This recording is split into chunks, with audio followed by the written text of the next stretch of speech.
So today I am going to present, or rather discuss the topic on genomic selection.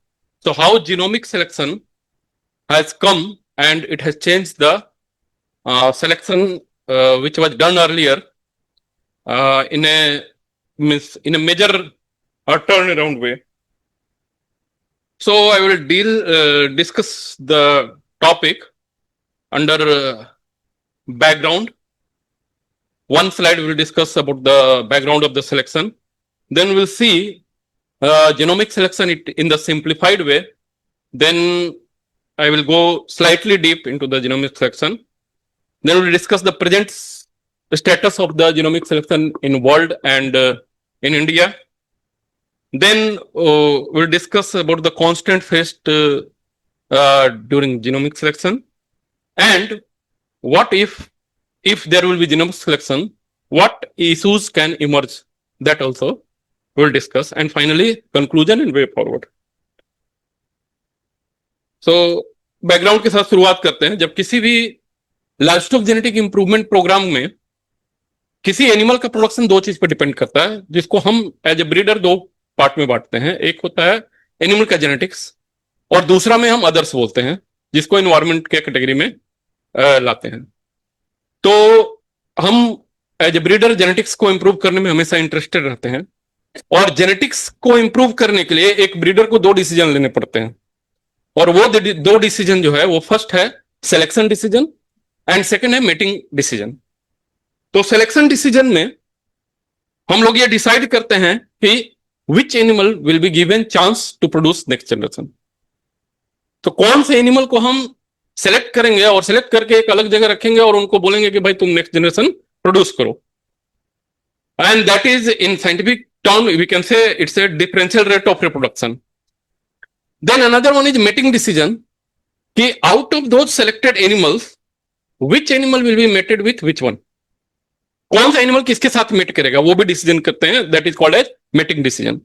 लेकिन अब selection चूंकि limited है, bull का selection जो है, बुल को बोलते हैं कि वो more than half of the heard है, और हमारा सिलेक्शन बुल की तरफ इतना ओरिएंट हो गया है कि अब मेटिंग डिसीजन का बहुत कॉमन में ज्यादा मीनिंग है नहीं. Meaning is there for specific purpose, लेकिन ये डेयरी एनिमल प्रोडक्शन में हम लोग मेल के सिलेक्शन पे ज्यादा एम्फेसाइज करते हैं. So these are the two decisions, selection decision and mating decision, जो हम लोग लेते हैं. So now with few analogy I will discuss कि जीनोमिक सिलेक्शन कैसे जो है वो आया और कैसे हमारे जो डेयरी प्रोडक्शन का सिनेरियो उसको चेंज करने जा रहा है या चेंज कर रहा है. तो जीनोमिक सिलेक्शन में हम लोग देखेंगे कि choosing the best animal by looking its DNA. मतलब एक वर्ड में यदि बताया जाए तो यह है कि बेस्ट एनिमल को चूज करना है उसके डीएनए को देख करके. लेकिन डीएनए को देखना हम ऐसे आसानी से देख नहीं सकते. तो सपोज करिए हम लोग क्या करते हैं कि यदि हमें एक काफ बाई करना है, खरीदना है एक काफ, तो हम क्या देखते हैं काफ में? तो काफ बाई कर रहे हैं तो हमारा उद्देश्य होगा कि ये बेस्ट मिल्चिंग एनिमल हो, मिल्च एनिमल हो, या फिर यदि बुल हो तो बेस्ट ब्रीडिंग बुल हो. तो हम लोग देखेंगे क्या, इसके पेरेंट्स देखते हैं ट्रेडिशनली कि वो किसका बेटा या बेटी है. बॉडी साइज और शेप देखते हैं, उसके बेसिस पे सेलेक्ट कर सकते हैं. ब्रीड देखते हैं, कौन से ब्रीड का हो. हेल्थ स्टेटस देखेंगे या हेल्थ का कुछ रिकॉर्ड देखेंगे. Milk production of the mother देखेंगे. ये सारे चीजें हम लोग देखते हैं, या कुछ और भी देखते हैं, कुछ और भी देख सकते हैं, कुछ छूट गए होंगे वो भी देखते हैं. तो दीज मेथड्स आर यूजफुल. ऐसे मेथड, इसी मेथड से अभी तक प्रोग्रेस हुआ है और ये यूजफुल है, लेकिन ये full potential, full genetic potential animal का नहीं बताता है. तो फुल पोटेंशियल जो है एनिमल का वो निहित है किसमें? उसके डीएनए में. तो अब जो है मेथड है वो डीएनए के देखने के लिए. अब एक सिंपल सा एनालॉजी हम लेते हैं, जिसमें दो मैंगो सीड है जो एग्जैक्टली सेम दिखता है. इस दोनों को हम अपनी आंख से डिफरेंशिएट नहीं कर पा रहे हैं, लेकिन जब ये इसको सो किया जाए सीड को, और जब प्लांट ग्रो करेगा तो एक ने 80 फ्रूट, सोर फ्रूट, खट्टा फ्रूट प्रोड्यूस किया, और दूसरे सीड से 300 स्वीट मैंगो प्रोड्यूस हुए. तो कुछ तो होगा डिफरेंस. देखने में तो सेम लग रहा था, तो डिफरेंस कहां है? डिफरेंस है उसके डीएनए में, उसके जीन में। सिमिलरली यदि काफ को देखें, वो दोनों आइडेंटिकल काफ दिख रहे हैं, लेकिन एक ने 2500 लीटर दूध दिया और दूसरे ने 5000 लीटर दूध दिया, तो ये जो प्रोडक्शन डिफरेंस है वो कहां है? उसके डीएनए में। देखने में तो सेम था। तो difference is written in the DNA, लेकिन जीनोमिक्स जो है उसको स्टडी करने में हेल्प करता है। Now what is DNA? DNA कई तरह से डिफाइन होता है। हम लोग इसमें डीएनए को अपने जीनोमिक सिलेक्शन के टर्म में डिफाइन करने की कोशिश करेंगे। तो डीएनए बोलता है कि एक इंस्ट्रक्शन बुक है एनिमल का, और उस बुक को हमको रीड करना है, और रीड करना है मार्कर की मदद से, और वो मार्कर है डीएनए पे लोकेटेड। मार्कर जो है, डीएनए का प्रॉब्लम है कि जो ट्रेट है उसका जो भी पार्ट है वो हम डायरेक्ट देख नहीं पाते, तो देखने के लिए हमको मार्कर की हेल्प चाहिए। अब मार्कर इस तरह से है कि समझिए कि हम मिल्की वे गैलेक्सी को छोड़ करके और किसी दूसरे गैलेक्सी में घूम रहे हैं, और वहां एक आदमी मिला या जो भी मिला, उसने हमसे पूछा कि घर कहां है तुम्हारा, तो हमने उसको बोला कि पृथ्वी पे। तो ये तो बात सही हो गया कि ठीक है, उसको पता चलेगा कि हम पृथ्वी के वासी। लेकिन यदि कोई पृथ्वी पे आदमी मिले और हमारे घर के बगल में मिले या कहीं दिल्ली में मिला, और उसने पूछा कि घर कहां है, तो हमने बताया उसको दिल्ली में, सॉरी धरती पे, तो ये तो कोई वो नहीं हुआ। मार्कर वो चीज होता है जिससे हम अपने घर का एड्रेस उसको बताते हैं। जैसे बोलते हैं पोस्ट ऑफिस के सामने, तो पोस्ट ऑफिस एक मार्कर है। हम अपने घर हमारा इतना फेमस नहीं है कि हम उसको बता सके, तो हम उसको बोलते हैं कि पोस्ट ऑफिस के सामने घर है, तो post office is a marker. तो उसी तरह से डीएनए में डिफरेंट डिफरेंट प्लेस पे मार्कर लोकेटेड है। अब मार्कर लोकेटेड, जैसे पोस्ट ऑफिस मेरे घर के सामने था तो मैंने बता दिया। अब मान लो पोस्ट ऑफिस नहीं है, पोस्ट ऑफिस है एफिल टावर, अब हम बोले कि एफिल टावर के सामने है मेरा घर, तो बहुत डिस्टेंस हो गया, वो नहीं पहुंच पाएगा। ठीक है, तो उसी तरह जो डीएनए में मार्कर हैं, वो कुछ मार्कर हैं जो एकदम नजदीक नजदीक लोकेटेड है और कुछ दूर है। ठीक है, तो हम लोगों को जीनोमिक्स में या जो जीनोमिक सिलेक्शन जो एडवांस हुआ, वो इस तरह से एडवांस हुआ कि कैसे कैसे मार्कर जो है उसके नजदीक पहुंचते गया, या डिफरेंट डिफरेंट इंटरवल पे, यानी कि धरती पे हर जगह कुछ ना कुछ पोस्ट ऑफिस था या इस तरह का कोई लोकेशन था जिससे हम उसको अपना घर बता सकें। तो ये जो बुक है वो कंटेन करता है बहुत सारे इंफॉर्मेशन, जैसे हाई मिल्क यील्ड और फैट परसेंटेज का, ग्रोथ फर्टिलिटी का, डिजीज रेसिस्टेंस का, हीट टॉलरेंस का, और लॉन्गेविटी, और बहुत सारे ऐसे चीजें जिसको हमें आइडेंटिफाई करना है। सो जीनोमिक सिलेक्शन, अब क्या है, वो टाइम सेविंग एडवांटेज इसके साथ है। हम लोग क्यों करते हैं, उसका सबसे बड़ा रीजन है वो टाइम सेविंग का। तो टाइम सेविंग कहां होता है ये देखेंगे। क्लासिकल हम लोग जो ट्रेडिशनल सिलेक्शन करते थे वो कैसे करते थे। तो old way of progeny testing एक बेस्ट वे था सिलेक्शन का, और वो अभी भी एक्यूरेट मेथड है। प्रोजेनी टेस्टिंग में हम लोग पहले गाय और बैल की शादी करा देते हैं और उसके बच्चे पैदा करने के बाद फिर बोलते हैं कि ये बैल जो है अच्छा था। ठीक है, अब उसमें क्या करते हैं कि सबसे पहले एक बुल पैदा हुआ, वो मेच्योर हुआ, 2 साल लगा। मेच्योर होने के बाद फर्स्ट डॉटर प्रोड्यूस किया, 3 साल हो गए। डॉटर जो है वो मैच्योरिटी तक पहुंची, 4 साल हुआ। फिर जो डॉटर है वो मिल्क प्रोडक्शन शुरू किया, 5 साल हुए। और टोटल जब हम कैलकुलेशन वगैरह कर लेते हैं, उसके प्रोजेनी का परफॉर्मेंस, डॉटर का परफॉर्मेंस सब देख लेते हैं, तो लगभग 5 से 6 साल के बीच लग जाता है। ये था ट्रेडिशनल वे ऑफ सिलेक्शन। अब हम लोग क्या करें कि जीनोमिक वे में गए, और जीनोमिक वे में क्या किया कि उसका ब्लड सैंपल या हेयर सैंपल या किसी भी तरह का टिश्यू सैंपल लिया, उससे डीएनए निकाला, डीएनए निकाल करके कुछ एल्गोरिदम में फिट किया, और उसके बाद हम लोग विद इन वीक बता दिए कि ये जो एनिमल है ये परफेक्ट है, या ये एनिमल है जो हाई प्रोटीन एनिमल है, काफ तो आपका जो 5 से 6 साल का जो समय था वो डायरेक्टली सेव होगा, तो जेनेटिक गेन जो है इंप्रूव होगी। Now coming to the concept of genomic breeding value. तो जीनोमिक ब्रीडिंग वैल्यू जिसको जीबीवी बोलते हैं, या genomic estimated breeding value, GBV. तो साइंटिस्ट क्या किया, स्टडी किया डीएनए को और एक स्कोर कैलकुलेट किया। ठीक है, कुछ आगे हम लोग उसको और रिवील करेंगे। तो स्कोर कैलकुलेट किया, उस स्कोर को बोला कि ये जीनोमिक एस्टिमेटेड ब्रीडिंग वैल्यू। और वो जीनोमिक एस्टिमेटेड ब्रीडिंग वैल्यू उसका रिपोर्ट कार्ड की तरह है। वो रिपोर्ट कार्ड दिखा करके और हम उस पर बिलीव करेंगे कि हाँ ये इसका जीनोमिक ब्रीडिंग वैल्यू है, ये काफ जो है वो अच्छा आगे में करेगा। So it estimate how much of the animals good gene is likely to pass on to its offspring. अब एक एग्जांपल लेते हैं जिसमें देखिए 3 काफ है ए बी सी, तीनों देखने में एकदम सिमिलर है, और लेकिन किसी ने बुल काफ है, मेल काफ है, किसी ने प्रोजनी प्रोड्यूस नहीं किया और कोई जानता नहीं कि कौन सा बेस्ट है। तो हमने उसका डीएनए एग्जामिन किया और साथ ही साथ जो रिकॉर्ड्स हैं उसके रिलेटिव्स के, वो रिकॉर्ड्स को भी उसके साथ एसोसिएट किया, और एसोसिएट करने के बाद हमने निकाला, ये टेबल में देख सकते हैं कि काफ ए बी सी है, तीनों देखने में एक्सीलेंट लग रहा है। यदि हम ऐसे खरीदने जाएं तो किसी को भी खरीद लें, लेकिन जब एस्टिमेट किया उसका जीनोमिक एस्टिमेटेड ब्रीडिंग वैल्यू तो देखा कि पहले का प्लस 1500, मतलब जो पॉपुलेशन था पहले जहां से लिया है उसका यदि 4000 लीटर दूध देने की क्षमता थी तो इसको 5500 देने की क्षमता है, मतलब 1500 का एडवांटेज है। दूसरे में 800 का है, तीसरे में 300 का है, तो हम लोग 1500 वाले को डेफिनेटली रिकमेंड करेंगे ब्रीडिंग के लिए। Now the difference between traditional and genomic breeding value, तो अभी इतने डिस्कस करने के बाद हम लोग इतना तो समझ सकते हैं कि ट्रेडिशनल सिलेक्शन जो है वो एडल्टहुड तक वेट करता है, जीनोमिक सिलेक्शन बर्थ में ही आप सेलेक्ट कर सकते हैं। ट्रेडिशनल सिलेक्शन जो है मिल्क रिकॉर्ड्स पे आधारित है, जीनोमिक सिलेक्शन रिकॉर्ड्स चाहिए लेकिन उसका डीएनए मेन चाहिए। रिकॉर्ड्स नहीं भी रहेगा तो अभी टेक्नोलॉजी जो इंप्यूट कर लेता है रिकॉर्ड्स को। Then it takes many years, traditional selection बहुत साल लगते हैं, इसमें few weeks. Then it is less accurate for young animal, that another one is more accurate.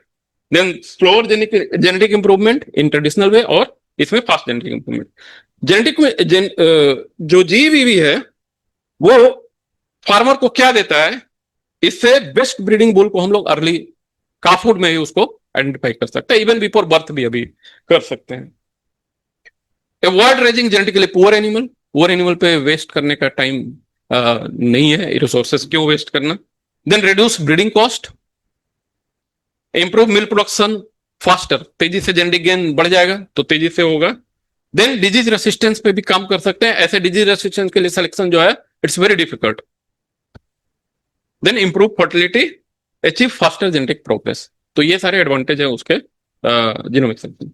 अब इसके बाद हम इससे 2-3 डेफिनेशन समझने की कोशिश करते हैं। बिफोर यू प्रोसीड, एक मेरा लेमन क्वेश्चन है कि अभी भी ट्रेडिशनल वे ऑफ सिलेक्शन जो है गांव में चल रहा है और हमने अभी जीनोमिक वे ऑफ सिलेक्शन अभी स्टार्ट किया या it's going on.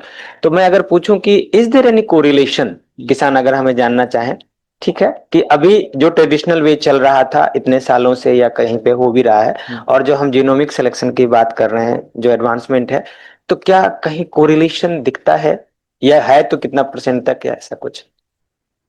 although it's not maybe not be scientifically valid, लेकिन सर एक थोड़ा सब डिस्कस कर ले तो फिर इसका क्वेश्चन का आंसर बताएं। ठीक है, अभी हम लोगों ने जो सुपरफिशियली जीनोमिक सिलेक्शन को देखा उससे हम लोग कुछ डेफिनेशन निकालते हैं। जीनोमिक सिलेक्शन मींस क्या है, selecting best animal by reading their DNA instead of waiting years to see their performance. हम लोग वेट नहीं करना है, हम लोग डायरेक्ट उसको सेलेक्ट कर ले रहे हैं। देन जीनोमिक ब्रीडिंग वैल्यू जो है वो फ्यूचर जेनेटिक पोटेंशियल एनिमल का कैलकुलेट कर रहा है इसके डीएनए से, और ये इंडिकेट कर रहा है कि डिजायरेबल जीनोटाइप इंप्रूवमेंट जो है वो नेक्स्ट जनरेशन में पास होगा कि नहीं होगा। तो इस तरह से ये जीनोमिक सिलेक्शन जो है ये it like opening A hidden genetic book, ठीक है।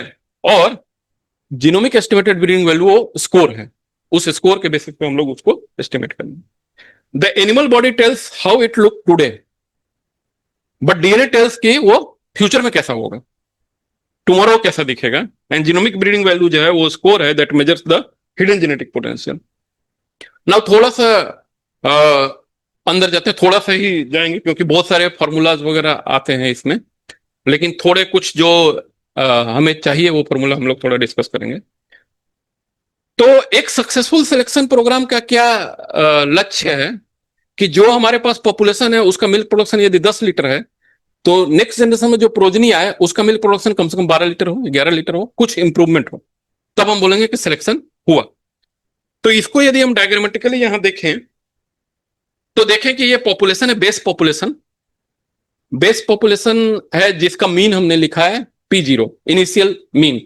उस पॉपुलेशन में यदि मीन को 10 लीटर मानते हैं, उसमें से हमने कुछ एनिमल को चांस दिया कि वो नेक्स्ट जनरेशन प्रोड्यूस करे, और नेक्स्ट जनरेशन प्रोड्यूस करे वो यानी कि पेरेंट को सिलेक्ट किया। अब वो जो नेक्स्ट जनरेशन तो हम लोग उसी को चांस देंगे जिसका मिल्क प्रोडक्शन हमको देखने में अच्छा लग रहा था, 10 लीटर का था एवरेज, तो जो 12-15 वाले होंगे उनको सिलेक्ट करेंगे, उसको हमने बोला PS बार।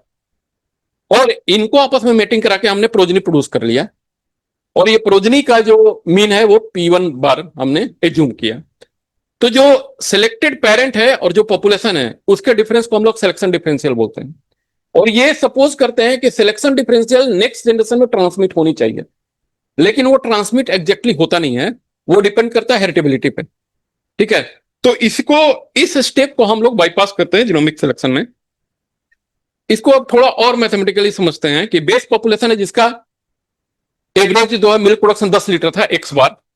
आफ्टर सिलेक्शन पेरेंट सेलेक्ट किया जिसका मिल्क प्रोडक्शन है वाई बार जो 15 लीटर है, और जो सिलेक्शन डिफरेंशियल है वाई बार माइनस एक्स बार 5 लीटर। अब हम सोच रहे थे कि ये पूरा 5 का 5 लीटर नीचे प्रोजनी में आ जाएगा, यानी कि 10 लीटर से मिल्क प्रोडक्शन 15 लीटर हो जाएगा, लेकिन वो 15 लीटर हुआ नहीं, वो हुआ 12 लीटर। तो वो 12 लीटर किस कारण से हुआ? क्योंकि हेरिटेबिलिटी, जो जीन के इनहेरिटेंस की कैपेसिटी थी एक जनरेशन से दूसरे जनरेशन में जाने की, वो कम थी, और वो इनहेरेंट है, उसको हम लोग चेंज नहीं कर सकते। तो ये हुआ बेसिक। और ये जो 10 लीटर से 12 लीटर हुआ उसको बोलते हैं R, response to selection, that is 2 litre.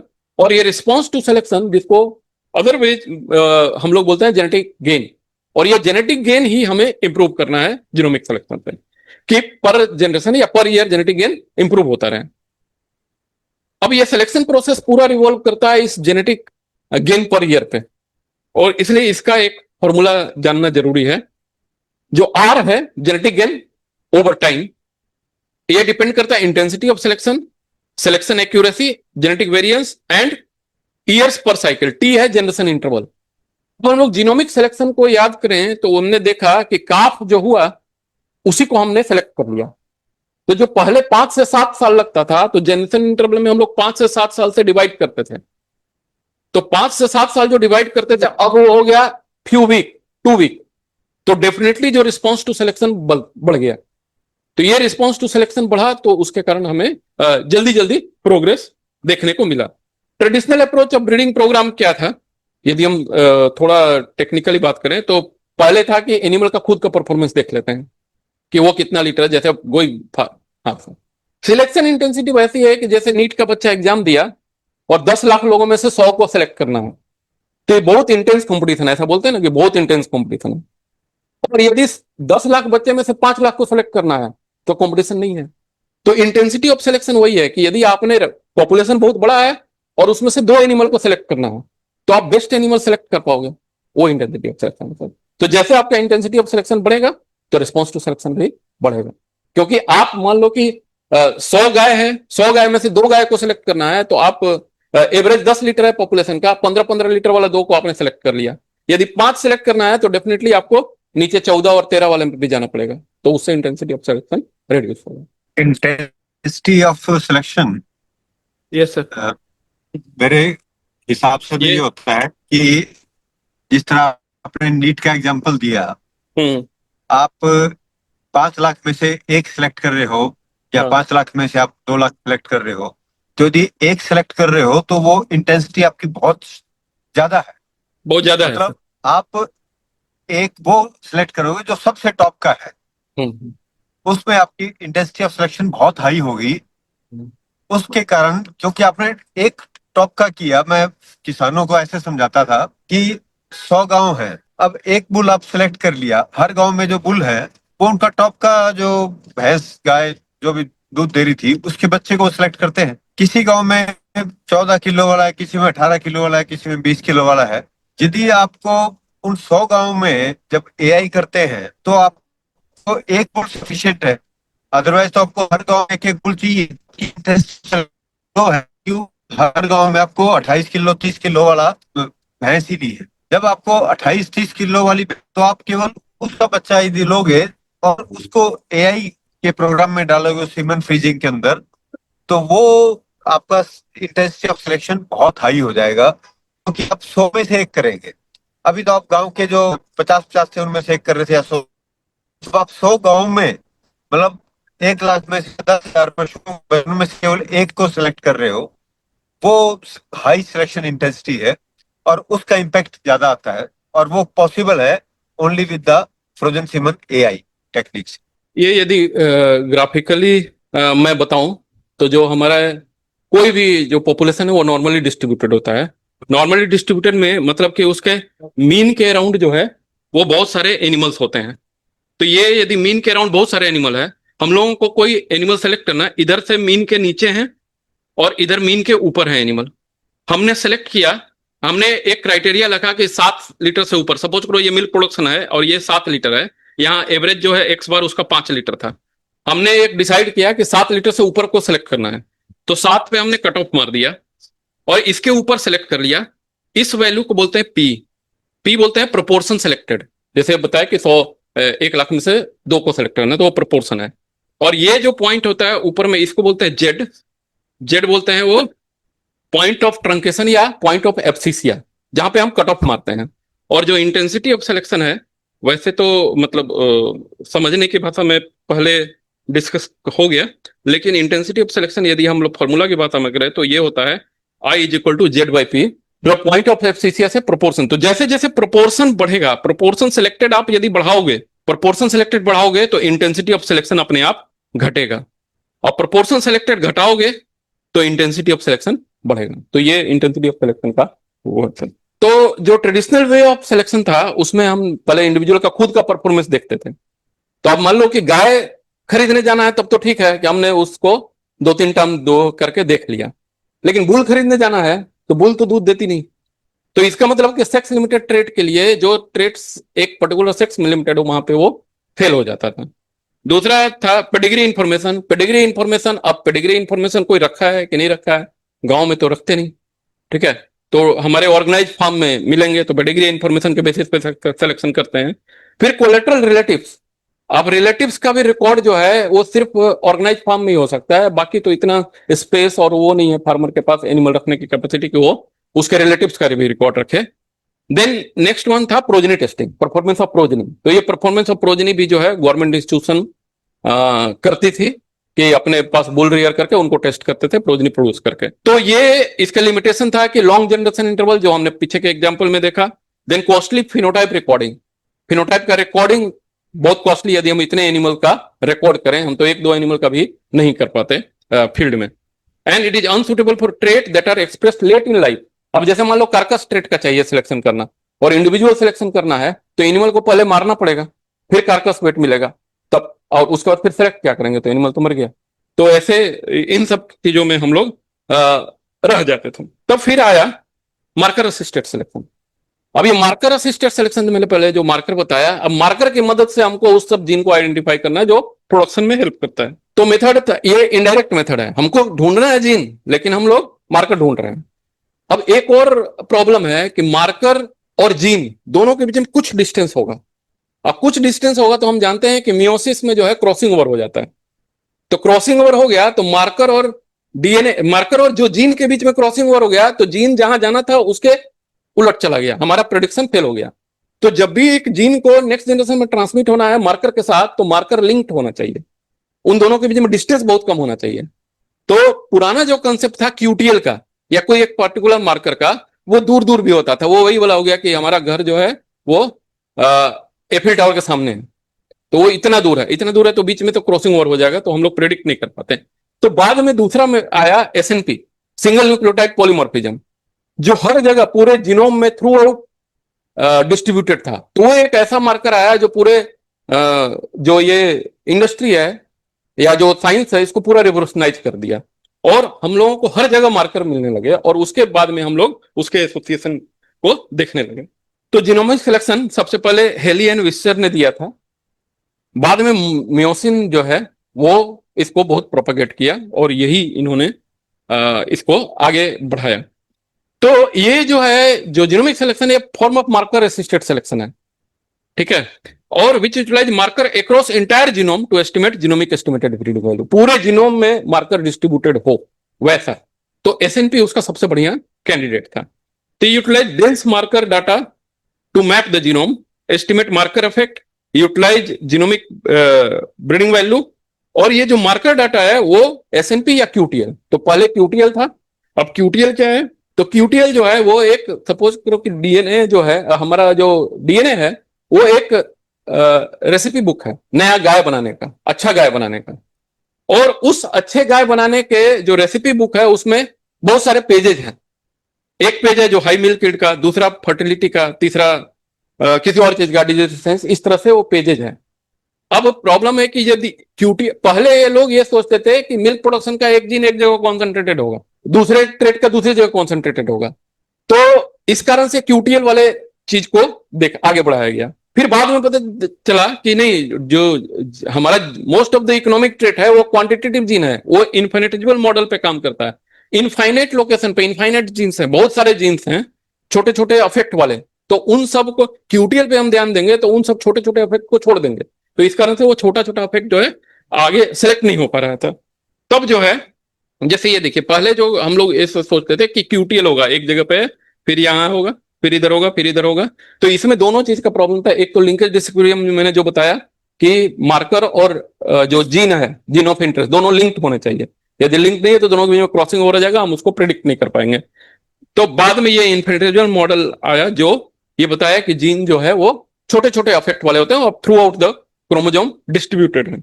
अब इसके बेसिस पे जब एसएनपी आ गया कि जो through out the genome distributed है, तो जीनोमिक सिलेक्शन का आया। इसमें डिफरेंट स्टेप्स क्या क्या है। तो फर्स्ट है कलेक्शन ऑफ डीएनए सैंपल। हमने डीएनए सैंपल कलेक्ट करना है कहां कहां से, कहीं से भी, हेयर, टिश्यू, ब्लड, कुछ भी। और उस जो डीएनए जो टिश्यू सैंपल है उसको हम लोग जीनोटाइप कराएंगे।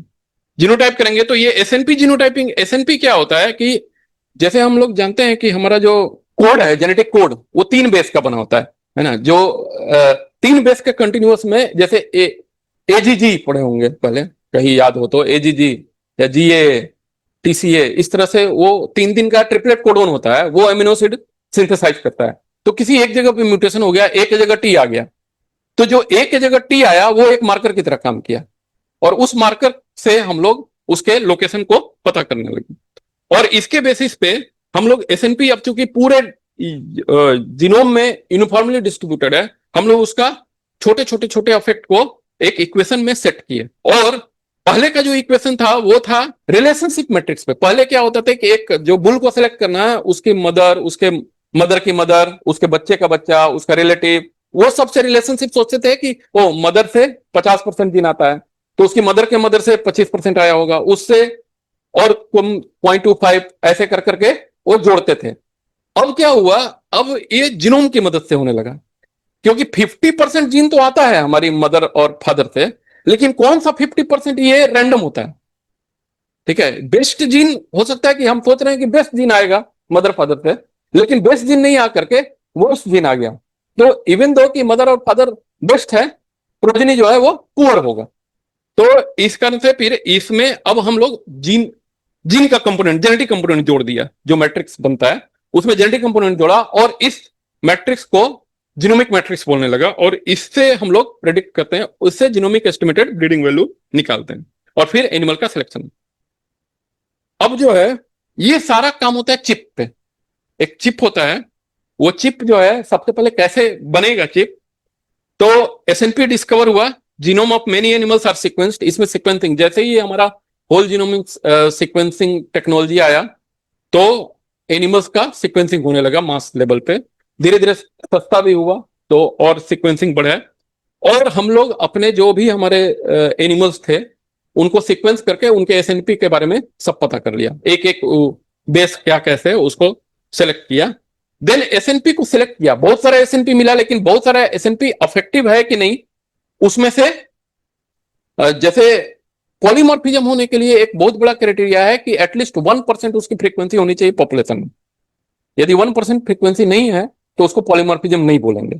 तो ऐसे इसमें उसको बोलते हैं MAF, minor allele frequency point, मतलब 1% से ऊपर हो उसी को हम लोग SNP को सिलेक्ट किया और वो सिलेक्टेड SNP को एक साथ रखा और उसको हम लोगों ने क्या किया, एक बीड में, एक बीड होता है जो सिलिका का बना होता है, लगभग 3 माइक्रोमीटर का डायमीटर होता है, उसमें उसको चिपकाने लगे, एक एक बीड में एक एक SNP को चिपकाया और वो बहुत छोटा वो है, तो एक चिप में ये सारे बीड को प्लेस कर दिया और प्लेस करने के बाद हर बीड जो है एक SNP को इंडिकेट कर रहा है। अब प्लेस करने के बाद ये इस तरह का मिलियंस ऑफ बीड्स जो है वो एक ग्लास या वो प्रोबेबली ग्लास ये होता है उसमें बीड को चिपका दिए और बीड में हमारा SNP चिपका हुआ है। और इसको हमने क्या कर दिया कि कौन सा SNP कहां चिपका है उसका स्कैनिंग किया, ठीक है, स्कैनिंग करके एक बीड मैप बोलते हैं, बीड मैप किया कि अब उसको पता चल गया कि फलाने रो में जैसे रो 1 कॉलम 5 या कॉलम 5 रो 1 उसमें कौन सा SNP है, इस तरह से सारे रो का वो मैपिंग कर लिया। अब हमको जब ये चिप बन करके तैयार हो गया, अब हमें किसी इंडिविजुअल का ब्रीडिंग वैल्यू पता करना हो तो क्या करेंगे, उसका हम लोग सैंपल DNA लेंगे, DNA ले करके और जो हमारा बीड था उस पे हम लोग उसको स्प्रेड कर देंगे, ठीक है, वो स्प्रेड करेंगे और वो जो उसके साथ प्रोब छोड़ेंगे, प्रोब बनाते हैं जो प्रोब में फ्लोरोसेंट टैग लगा होता है, जैसे A के साथ कंबाइन किया तो ग्रीन कलर का चमकेगा, यदि T के साथ कंबाइन किया तो येलो, इस तरह से वो कलर होता है और उस कलर को स्कैन करके और उस कलर के बेसिस पे हमको पता चल जाएगा कि इस एनिमल में ये तरह के SNP जीनोटाइप्स हैं, ठीक है। तो ये उसका प्रोसीजर और थोड़ा इलेबोरेट किया है कि DNA लिया, उसको एम्पलीफाई किया PCR से, उसके बाद उसको तोड़ा, फ्रेगमेंट किया ताकि छोटे छोटे टुकड़े बने और बीड पे जाके चिपक जाए, जो कॉम्प्लीमेंट्री बीड पे चिपकेगा वो उधर लाइट इमिट करेगा और वो लाइट को हम लोग स्कैन करेंगे और स्कैन को कंप्यूटर पे पढ़ लेंगे कि कौन सा वहां पे SNP किस जीनोटाइप का है। तो ये हो गया चिप का फॉर्मेशन। अब जो है चिप बनाते हैं तो सीक्वेंसिंग करना है एनिमल को, तो कौन सा एनिमल को सीक्वेंस करेंगे, तो बोलता है कि जो भी आपके पास एनिमल है उसको सीक्वेंस करना है। सीक्वेंस इसलिए करना है कि सीक्वेंस हमको रेफरेंस पॉपुलेशन बनाना है, तो रेफरेंस पॉपुलेशन जितना बड़ा होगा हमारा जो प्रेडिक्शन है उतना एक्यूरेट होगा। तो अब जो सीक्वेंसिंग हो तो फार्मर कराएगा नहीं, कोई एजेंसी कराएगा। तो जैसे इंडिया में NIAB है, national institute of animal biotechnology, NDDB है, NBAGR है, ये सारे लोगों ने इसको सीक्वेंसिंग कराया एनिमल के जीनोम को, और सीक्वेंसिंग करा के साथ ही साथ इसके फिनोटाइप का भी डाटा होना चाहिए, तब दोनों के बीच में रिलेशनशिप एस्टेब्लिश करेगा। तो थाउजेंड्स ऑफ SNP लिया, उसके फिनोटाइप्स लिए, फिनोटाइप को बेसिस उन दोनों के बीच में एसोसिएशन निकाला, एसोसिएशन निकाल के प्रेडिक्शन किया और प्रेडिक्शन इक्वेशन से हमें ब्रीडिंग वैल्यू मिला जिसको बोलेंगे जीनोमिक एस्टिमेटेड ब्रीडिंग वैल्यू। अब ये जीनोमिक एस्टिमेटेड ब्रीडिंग वैल्यू से ये हो गया हमारे पास एक इक्वेशन। अब नया बुल आया हमारे पास, कोई काफ आया और उसका हमको चेक करना है, तो हम काफ का DNA निकाले और वो हमने उसका SNP आइडेंटिफाई कर लिया, वो चिप पे डाल के, और वो जब SNP का सब सिग्नल आ गया उस सिग्नल को हमने वो प्रेडिक्शन इक्वेशन में फॉर्मूला में सेट किया और फॉर्मूला ने हमको बता दिया कि इसका जीनोमिक एस्टिमेटेड ब्रीडिंग वैल्यू जो आपका पॉपुलेशन था उससे 2000 लीटर आगे है या 500 लीटर आगे है या 100 लीटर आगे है, ठीक है। तो हम समझ जाएंगे कि हमारा बुल का पोटेंशियल क्या है, यदि हमको ये 200 लीटर ज्यादा पसंद है या हमको 2000 लीटर वाला चाहिए तो उसको रखेंगे या नहीं रखेंगे, इस तरह का वो चलेगा। अब ये बोलता है कि जितना इन दोनों के बीच में रिलेशनशिप होगा उतना अच्छा आपका प्रेडिक्शन आएगा। तो ये है कि जैसे अमेरिका में रेफरेंस पॉपुलेशन प्रोड्यूस किया तो उसका इंडिया में यूटिलिटी उतनी नहीं रहेगी, एक्यूरेसी काफी कम होगा, क्योंकि हमारा एनिमल और उनके एनिमल में रिलेशनशिप कम होगा, नहीं के बराबर होगा या कुछ होगा। तो reliability of genomic estimated breeding value is directly proportional to genetic relationship between the selected candidate and reference population. तो जो सिलेक्शन अब इजराइल में सीक्वेंस किया और हमारे पॉपुलेशन से उसको प्रेडिक्ट कर रहे हैं या हमारे पॉपुलेशन को टेस्ट कर रहे हैं तो उसकी एक्यूरेसी उतनी नहीं आएगी। तो structure of reference population is important, तो it should be large enough, बड़ा होना चाहिए, क्योंकि जब बड़ा होगा इंफॉर्मेशन जितना ज्यादा होगा प्रेडिक्शन उतना एक्यूरेट होगा। Then genetic composition, either the parents और रिसेंट एंसेस्टर, ऐसा नहीं कि 1980s के पॉपुलेशन को सीक्वेंस किया और हम 2026 में प्रेडिक्ट कर रहे हैं, तो ये बहुत डिस्टेंस हो जाएगा, हमारे रिलेशनशिप थोड़ा उसका धीरे धीरे कमजोर होता जाएगा, लो रिलेशनशिप होगा तो एक्यूरेसी कम आएगी। ठीक है। For dairy cattle reference population use progeny tested sire को रिसेंट जनरेशन का जो प्रोजेनी टेस्टेड सायर उसका हम लोग रेफरेंस पॉपुलेशन बनाना चाहिए। अब काऊ को भी, पहले बुल का रेफरेंस पॉपुलेशन बनाते हैं, अब काऊ को भी इंक्लूड कर रहा है उसमें। काऊ को इंक्लूड करने से ऐसा देखा गया कि एक्यूरेसी में 12% का इंक्रीज होता है लगभग। This is the graph showing कि आपका जैसे जैसे रेफरेंस पॉपुलेशन बढ़ रहा है उसकी एक्यूरेसी बढ़ रही है।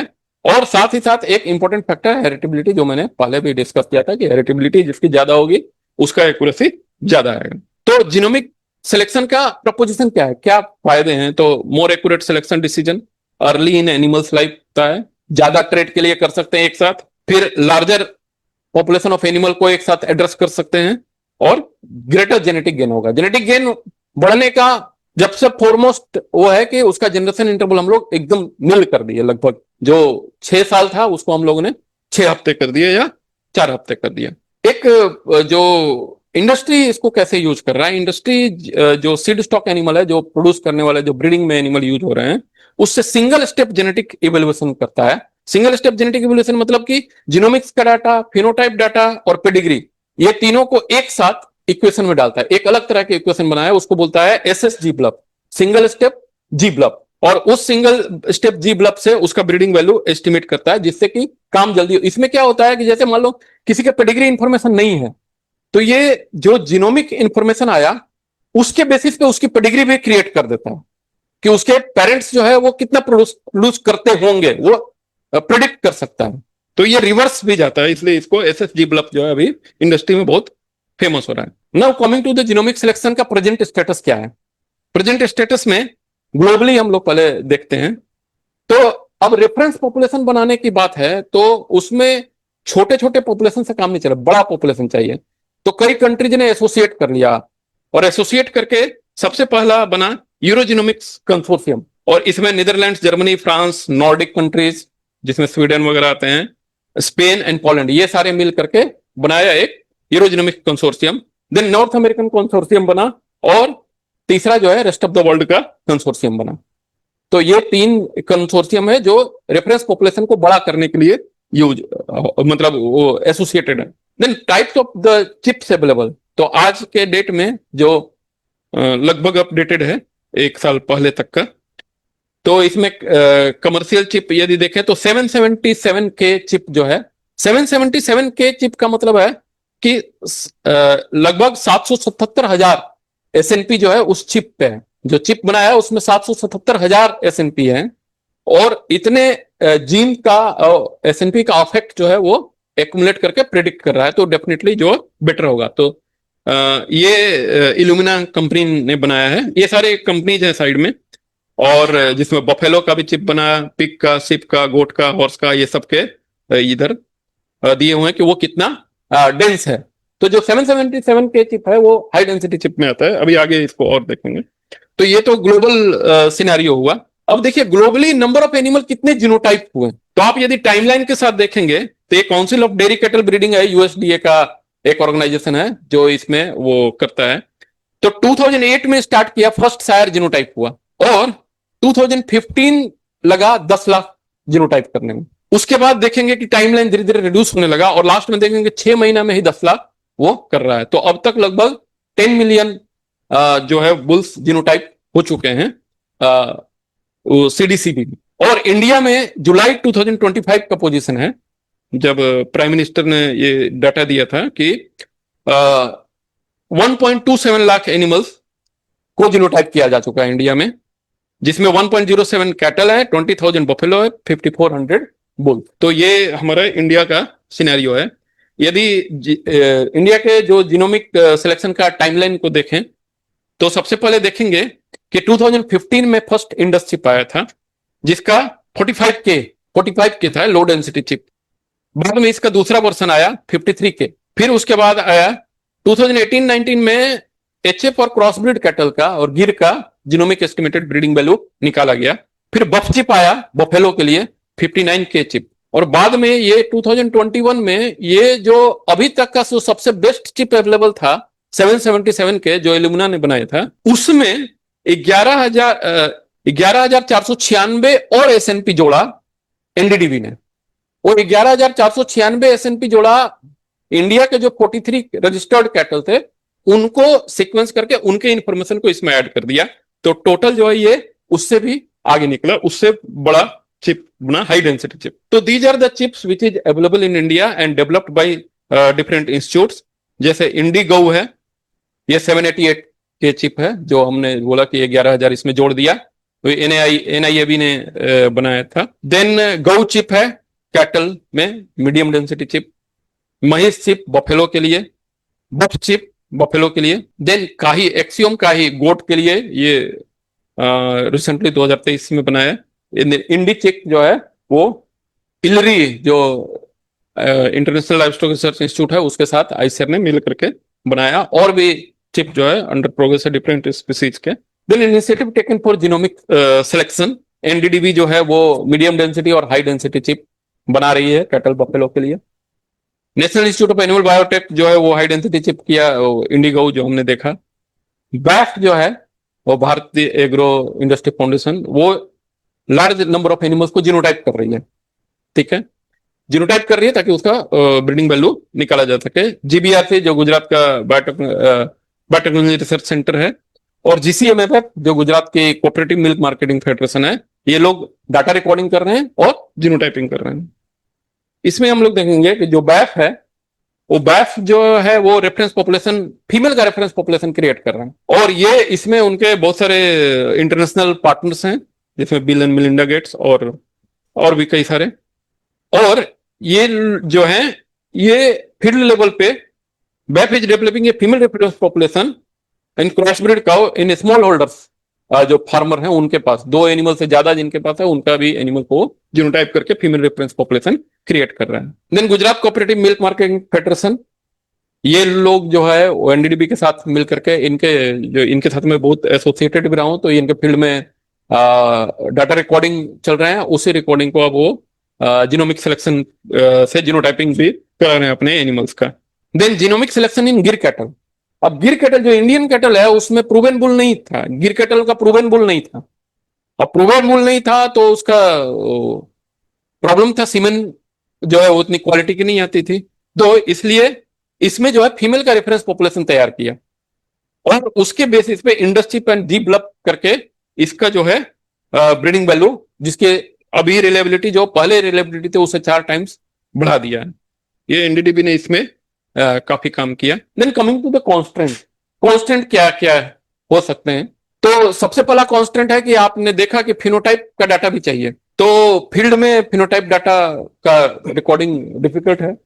यदि गुजरात में तो कई जगह पे मतलब उनके कोऑपरेटिव का स्ट्रक्चर बहुत बढ़िया है तो वो अच्छे से रिकॉर्ड करते हैं, लेकिन बहुत सारे जगह पे डिफिकल्ट है। Then comparatively small dairy herds, हमारे डेयरी हर्ड्स स्मॉल हैं, और जो चिप रिकॉर्डिंग फिनोटाइप का रिकॉर्डिंग जो करते हैं वो उसके लिए जो है हमारे पास इंस्ट्रूमेंट इजी सस्ता नहीं है। जैसे एनडीडीबी ने एक इनफ के पहले वो रिकॉर्ड करते थे डाटा फील्ड से, उसके बाद अभी वो भारत पशुधन ऐप गवर्नमेंट का आ गया है, उस पे रिकॉर्डिंग चल रहा है। Then building reference population is challenging. Reference population मतलब जीनोटाइप एनिमल को सीक्वेंस करना है और उससे रेफरेंस पॉपुलेशन क्रिएट करना है, तो पैसे खर्च होंगे, ज्यादा चैलेंजिंग है। Then it's too expensive to sequence the whole genome of animals in the reference set, same चीज। देन नेक्स्ट है कि emerging issues in genomic selection. यदि जीनोमिक सिलेक्शन हो रहा है आने वाले 5 साल में 10 साल में क्या सिचुएशन हो सकता है, उसमें क्या प्रॉब्लम हो सकती है या क्या फायदा हो सकता है। तो फर्स्ट है लॉन्ग टर्म जेनेटिक गेन, कैसा होगा वो आगे हम लोग देखेंगे। Reduction in variance, inclusion of novel traits, international bull evolution service in breeding and genomic selection across breed. तो इसमें देखेंगे long term genetic gain with genomic selection क्या होगा। तो हम लोग इतना जेनेटिक गेन बढ़ा दे रहे हैं और जो भी हम लोग टारगेट करके सारे बेस्ट जीन को एक साथ ले आ रहे हैं, तो धीरे धीरे क्या होता है कि selection changes linkage disequilibrium, linkage disequilibrium change हो रहा है। तो अब लिंकेज डिस्क्रिप्टोरियम चेंज हो रहा है तो दोनों के बीच में लिंकेज नहीं रहेगा, लिंकेज नहीं रहेगा तो क्रॉसिंग ओवर से जीन कहीं भी जा सकता है। तो आगे आने वाले में हमको इस बात पे सर्च करना होगा कि लिंकेज डिसइक्विलिब्रियम को कैसे मेंटेन किया जाए पॉपुलेशन में। देन रिडक्शन इन वेरिएंस, जैसे जैसे सिलेक्शन कर रहे हैं वेरिएंस कम हो रहा है। जैसे मान लो कि हमने एक एग्जाम लिया पहली बार 100 नंबर का और उसमें बहुत सारे लड़कों को 50 से ऊपर आए, तो हमने सबको सिलेक्ट कर लिया। फिर एग्जाम लिया और हमने टॉप 5 को सिलेक्ट किया जिसके 100 नंबर में से 90 आए। फिर एग्जाम लिया तो 90 में से अब जो है सबको 90 ही आ रहे हैं, क्योंकि सब इक्वली पोटेंट है। तो वेरिएंस हो गया, कम हो गया, वेरिएंस खत्म हो गया, तो हम सिलेक्ट नहीं कर पाएंगे कि किसको सिलेक्ट करना है। तो हमें आगे ये भी सोचना पड़ेगा कैसे वेरिएंस क्रिएट किया जाए। Then inclusion of novel trait. जो जीनोमिक सिलेक्शन का एक बड़ा फायदा यह भी है कि वैसे ट्रेट जिसकी हेरिटेबिलिटी लो है, जिसको हम लोग पहले नापते नहीं थे, जैसे बिहेवियर, हमने बहुत सारे ऐसे एनिमल देखे फार्म में, अपने भी फार्म में और दूसरे भी फार्म में, कि एनिमल मारती है इसलिए उसको कल कर दिया गया, दोगुने नहीं देती। और भी कई तरह के बिहेवियर है, वो एनिमल को शकल नहीं करने देती। ये हेल्थ ट्रेट्स है, फीड एफिशिएंसी का ट्रेट्स है, मिथेन इमिशन, ये सारे चीज जो है हम लोग इसमें इंक्लूड कर सकते हैं। ऐसे ऐसे ट्रेट पे हम लोग मेजरमेंट ले सकते हैं। Then international bull evaluation service, एक संस्था है इंटरबुल स्वीडन में, जो जैसे अब कोई फार्मर इंटरेस्टेड है कि भाई वहां तो यूएस का जो बुल है उसका ब्रीडिंग वैल्यू 4000 है और हमारा है तो कुछ नहीं है, तो इंटरेस्टेड होकर वहां से बुल ले लेते हैं। तो इंटरनेशनल बुल इवेल्युएशन सर्विस क्या है कि वो वैसे बुल को इवेल्युएट करता है और सबको एक प्लेटफॉर्म पे लाके रखता है। यदि हम यूएस का देख करके अपने यहाँ ले आएंगे तो एक बहुत सारे हैं जेनेटिक इंटरेक्शन होता है, जिसके कारण वहां तो वो परफॉर्म कर रहा है लेकिन यहाँ आके परफॉर्म नहीं करेगा। तो इंटरबुल ऑर्गेनाइजेशन जो है, वो इंटरबुल जो ऑर्गेनाइजेशन है, वो सारे बुल को डिफरेंट वर्ल्ड के डिफरेंट इन्वायरमेंट में टेस्ट करता है और उसके बाद उसका ब्रीडिंग वैल्यू देता है। जैसे एक एग्जांपल यहां दिया हुआ है कि एक बुल किया गया टेस्ट, और ये जो ये फोटो दिया हुआ पिक्चर, ये बता रहा है कि उसका टाइप ट्रेट क्या है, टाइप ट्रेट किस तरह का है। तो टाइप ट्रेट का स्कोर देखेंगे तो ऊपर के तीनों नॉर्डिक कंट्रीज हैं, स्वीडन, नॉर्वे और एक और स्वीडन, नॉर्वे और कुछ होगा याद नहीं है, जर्मनी, फ्रांस और यूएस और कनाडा। तो ये सारे में देखेंगे तो देखेंगे नॉर्डिक कंट्री में जो टाइप ट्रेट का स्कोर है वो लोअर है, और जैसे जैसे इधर आते हैं कनाडा यूएस साइड में तो उनका टाइप ट्रेट का जो ब्रीडिंग वैल्यू वो ज्यादा है। तो ये अब वो पब्लिश करेंगे अपने साइट पे कि ये सिचुएशन है, उधर का ऐसा इधर का ऐसा है। तो अब नॉर्डिक कंट्री और यूएस को एक ही जगह पर नहीं रखा जाएगा, एक ही तरह से नहीं तोला जाएगा। इस तरह से वो मिल्क यील्ड का भी वो करके देते हैं। इसको बोलते हैं genomic multi across country evaluation, GMACE. तो जीमेस इन्होंने सायर इवैल्यूएशन का मेथड दिया। तो इस तरह से अक्रॉस कंट्री सायर इवैल्यूएशन करना होगा ये जीनोमिक सिलेक्शन के आने के बाद। देन इनब्रीडिंग, तो जैसे जैसे हम लोग जीनोमिक सिलेक्शन करेंगे सारे बेटर जीन को रखते जाएंगे। तो बेटर जीन तो एक सोर्स से बेटर जीन जैसे जैसे आएगा तो इनब्रीडिंग बढ़ते जाएगा, और इनब्रीडिंग जब बढ़ेगा तो हम लोग उसको इनब्रीडिंग पे बहुत सारे लिथल जीन वो एग्जिबिट करेंगे अपने ट्रेट, तो बहुत सारे उसमें प्रोडक्शन लॉस हो सकते हैं। Then genomic selection across breed. अब एक्रॉस ब्रीड का मतलब है कि जो जीनोमिक सिलेक्शन एचएफ में जो चिप है वो हमारे एनिमल के लिए चिप एप्लीकेबल नहीं हो सकता, ठीक है। इसलिए आपने देखा कि जो इल्यूमिना का सबसे बेस्ट चिप था 777 के, उसमें भी 11,000 जीन एसएनपी जोड़ा, ये जो अपना एनआईडी था जो हमने बनाया इंडिगो चिप, तो वो इसलिए क्योंकि हमारे जीन एसएनपी उसमें इंक्लूड हो। तो ऐसी जरूरत है। हम लोगों को बड़ा हाई डेंसिटी चिप बनाने से ज्यादा अच्छा है कि हम लो और मीडियम डेंसिटी चिप बनाए जो कस्टमाइज हो हमारे एनिमल पॉपुलेशन के लिए। Then coming to the conclusion, तो कंक्लूजन जो है वो पैराडिग्म शिफ्ट है सिलेक्शन स्पीड में, जो 5 से 6 साल आपका जनरेशन इंटरवल कम कर दिया। ये प्रेडिक्ट जेनेटिक गेन जो है वो हम लोग फास्ट इसमें प्रेडिक्ट करते हैं, ये तो हमने सब देख ही लिया। Then dynamic reference population is essential. Reference population हमारा डायनेमिक होना चाहिए, जैसे नहीं एक बार हमने सबको सीक्वेंस कर दिया तो ऐसा नहीं है कि वो हमेशा वही रहेगा। हम लोगों को उसमें एनिमल को इंक्लूड करना है, कुछ एनिमल को निकालना है और सीक्वेंस्ड एनिमल को डालना है ताकि वो अपडेटेड रहे। Then global and domestic implementation momentum, जो मैंने बताया कि इंटरबुल जैसी संस्था है जो अक्रॉस द ग्लोब जो है शायर को इवेल्युएट करेगा। Then what is way forward, तो वे फॉरवर्ड है scale and diversity, diversify national reference population. Reference population हमको नेशनल रेफरेंस पॉपुलेशन तैयार करना होगा। Then deploy indigenous and species specific custom chip, तो हम लोगों को अपने जो एनिमल का स्पेसिफिक कस्टमाइज चिप जो है वो डेवलप करना चाहिए। देन सिंगल स्टेप इवैल्यूएशन, जो हमने बताया था कि सिंगल स्टेप एसएसजी ब्लॉक, जिससे कि एक ही बार में जीनोटाइप, फिनोटाइप और पेडिग्री सारा डाटा देख करके हम लोग उसका ब्रीडिंग वैल्यू एस्टिमेट कर सकें। Then we have to monitor inbreeding and variance depletion, कि इन ब्रीडिंग ना हो वेरिएंस उसमें, यदि वेरिएंस लॉस हुआ तो हम लोग फर्दर सिलेक्शन नहीं कर पाएंगे। This was about the selection, genome selection from my side. Thank you sir. Firstly मेरा क्वेश्चन था रिगार्डिंग द रेफरेंस पॉपुलेशन।